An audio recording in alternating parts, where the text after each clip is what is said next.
კოალიცია ქართული ოცნების ლიდერის მიერ დასახელებული პრეზიდენტობის კანდიდატი ბათუმელებისთვის მოულოდნელი აღმოჩნდა, როგორც მათ განაცხადეს გიორგი მარგველაშვილს ნაკლებად იცნობენ.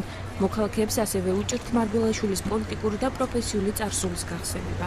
ძალიან უცნობია, როგორც ავტობიოგრაფიით, როგორც გამოჩენილი ადამიანი არაა, მაგრამ ხარს დაუჭერთ? შევხედავთ.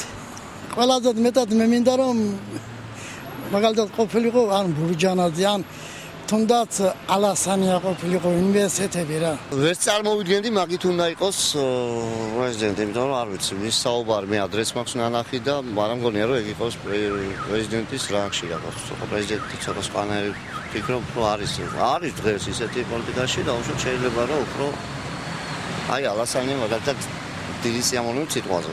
ლეიბორისტი დავით რობაქიძე მიიჩნევს, რომ დღევანდელი უმრავლესობა ნაციონალური მოძრაობის მეთოდებს აგრძელებს და მათ მიერ დასახელებული კანდიდატი მხოლოდ კოალიციის სახელით იქნება გამარჯვებული.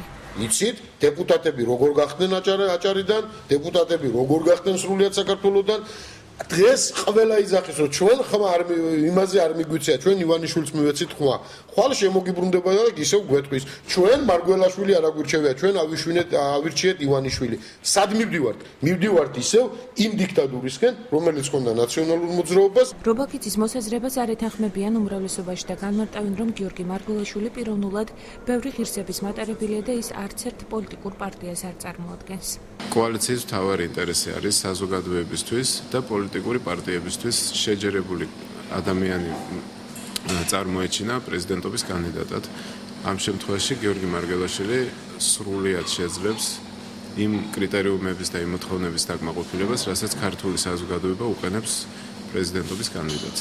ძალიან მიეხმარება ოცნების სახელი, ძალიან მიეხმარება ბიზნესმენაშვილის სახელი, ამა უდავოდ ასრია. მაგრამ მოდი თქვათ ასე რაღაცა არჩევნების დროს ბათუმში გვეხმარებოდა ბიზნეს სახელი და გავიმარჯვეთ. ზუგდიდშიც ეხმარებოდა ბიზნეს სახელი, მაგრამ ვერ გაიმარჯვეს, ხო? ანუ თვითონ პიროვნება ჯგუფსაც მნიშვნელობა აქვს, ვინ არის არჩევნებში ამბული.